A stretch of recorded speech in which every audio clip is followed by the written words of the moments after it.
So in this guide, I'm going to show you how you can unlock a keyboard on a PC if it suddenly stops typing. Before we do get into this guide, make sure to like the video and subscribe to the channel with all notifications on. It really does help the channel and lets us know that you want more content like this. We'd greatly appreciate it. And if at any point throughout this guide you did have any questions, just ask them down in the comment section below and we could help you out further. I'm going to be doing my best to reply to every single comment down there. Now, sometimes your keyboard might appear connected and working, but when you type, nothing actually shows up on the screen.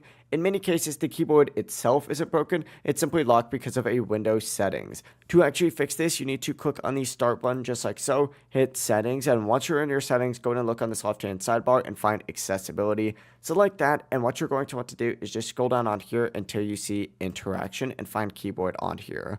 Open it up, and inside here, scroll down a little bit, and you're looking for filter keys. Go ahead and make sure that this is turned off. If it's turned on, that's going to immediately make your keyboard to ignore normal typing and make it seem like your keyboard is locked. Simply toggle it off, then try typing again in any text or search bar, and your keyboard should now start working normally. Again, if it's still not working, restart your PC and then try again and you should be good to go. But that is how you can unlock a keyboard here on a Windows PC by turning off filter keys. If this guide did help you out, make sure to like the video and subscribe to the channel with all notifications on. If it really does help the channel, lets us know that you want more content like this. We'd greatly appreciate it. And if at any point that this guide you did have any questions, just ask them down in the comment section below and we can help you out further. Have a great rest of your day though. Peace.